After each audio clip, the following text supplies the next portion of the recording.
Egalari o'zlari uchun qurishgani shundoq ko'rganingizda bilinib turibdi. Sababi mahsulotdan ham eng sifatlisini ishlatilgan ekan, xonadonimiz yaxshi narxda sotuvga qo'yildi.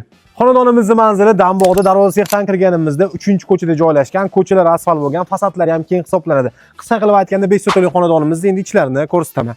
Darvozaxonadan kirganimizda chap tomonda umumiy bitta sanuzul uchun joy qoldirishgan ekan, hojatxona yoki hammom sifatida foydalanasiz va mana shu uyimizni tagi to'liqligicha podval holatida ekan, omborxona uchun mo'ljallangan.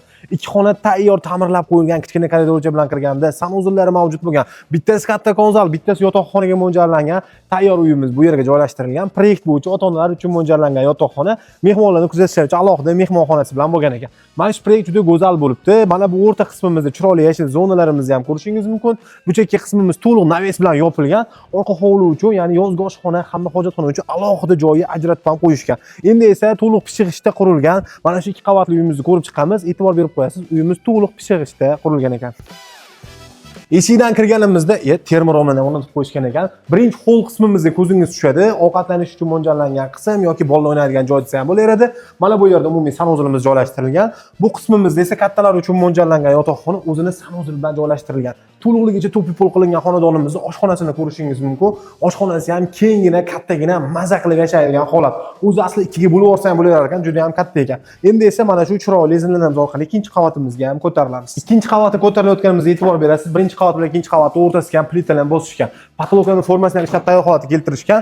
Ikkinchi qavatda bitta kattakon mehmonxonamiz. Bu uyimizdagi ikkinchi mehmonxona hisoblanadi. Undan keyin esa alohida o'zini terrasali balkon qismi ham mavjud va uning yonida yana bitta yakkali xona, endi bolalar xonasi sifatida foydalansa ham bo'ladi, boshqa maqsadda ham. So'ngra ham yana bir xonamizni joylashtirib ketishgan. Planirovkasi juda ham yaxshi, mahsulotlar ham umuman ayab o'tirilmagan. Xonadonimizning ikkinchi qavatiga batareya registrlari uchun joy qoldirib ketishgan. Kommunal tarmoqdan gaz, suv, svet, kanalizatsiya hammasi bor.